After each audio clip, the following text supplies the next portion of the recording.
মোহতারাম, আমার বড় ভাই আমার মায়ের সঙ্গে অন্যায় আচরণ করেছে, এর জন্য তার সঙ্গে আমি কথা বন্ধ করে দিয়েছি। এক্ষেত্রে আমার গুনাহ হবে কিনা? খুব ইম্পর্টেন্ট একটা বিষয়।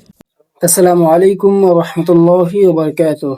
আপনারা ভিডিওর শুরুতে যা দেখলেন ওটা একটা বাস্তব ঘটনা ভিত্তিক গুরুত্বপূর্ণ আলোচনা। আজকের এই ভিডিওতে এমন একটি প্রশ্ন উত্তর আছে যা অনেকেই জানতে চান, তাই ভিডিওটা সম্পূর্ণ দেখুন, ইনশাল্লাহ উপকার পাবেন।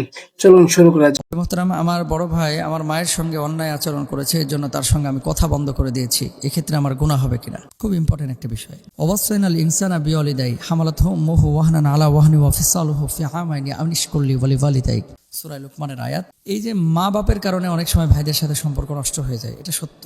বাপ মাকে কেউ যদি সম্মান করে তাকে আল্লাহ সম্মান করে, বাপ মাকে কেউ যদি ভালোবাসে আল্লাহ তাকে ভালোবাসে। হুমা জান্নাতু কাও নারুক, বাবা মা তোমার জান্নাত, বাবা মা তোমার জাহান্নাম। আল জান্নাতু তাহতা আকদামিল উম্মাহাত, মায়ের পায়ের নিচে সন্তানের বেহেশত। প্রিয় ভাই এবং বোনেরা, যারা আপনারা বাপ মার সাথে বিয়াদবি করেছেন মাফ চান। নামাজ পড়া আল্লাহ ফরজ করেছেন যেমন, রোজা করা আল্লাহ যেমন ফরজ করেছেন, বাপ মার খেদমত করা আল্লাহ সুবহানাহু ওয়া তাআলা ফরজ করে দিয়েছেন। সুতরাং বাপ মার খেদমত করতে হবে, বাপ মার খেদমত করেন। এখন কেউ করলো না, তার সাথে কি আপনি সম্পর্ক ছিন্ন করবেন?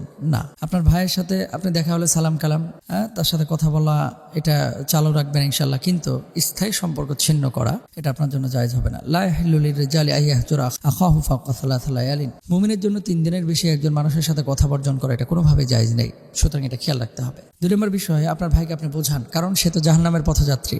সে বাপমার সাথে খারাপ আচরণ করেছে, মানে সে জাহান্নামের দিকে ধাবিত হচ্ছে। তা আপনি যদি জান্নাতি মানুষ হতে চান তাহলে অবশ্যই তাকে আপনার বোঝাতে হবে। মায়ের পায়ের নিচে সন্তানের বেহেশত, বাবার ভালোবাসা মায়া, এগুলো তাকে বোঝাইতে হবে। আল্লাহ তাআলা বোঝার তৌফিক দান করুন। রাসূল আকরাম সাল্লাল্লাহু আলাইহি ওয়াসাল্লাম নিজের বাবা মার জন্য অনেক সময় আফসোস করতেন, অনেক সময় বাবা মার সান্নিধ্যটাকে মিস করতেন। আসমা বিনতে আবু বকর রাদিয়াল্লাহু তাআলা আনহা তিনি বলছেন, ইয়া রাসূলুল্লাহ, আমার মা মুশরিকা, তার সাথে আমি খারাপ আচরণ করব নাকি ভালো আচরণ করব?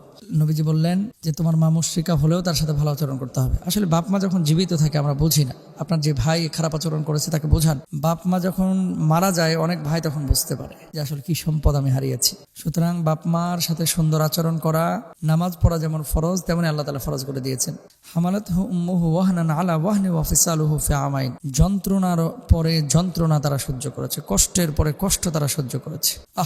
আল্লাহ সুবহানাহু ওয়া তাআলা কত সম্মান মর্যাদা বাবা মাকে দিয়েছেন, অথচ অনেক সন্তান সন্ততি এগুলো পরোয়া করে না। তো প্রিয় ভাই এবং বোনেরা, প্লিজ আপনারা বাপ মারে কষ্ট দিয়েন না। বাপ মারে কষ্ট দিয়া জান্নাত আশা করা এটা বোকামি। হুমা জান্নাতুকা ওয়া নারুক, বাবা মা তোমার জান্নাত।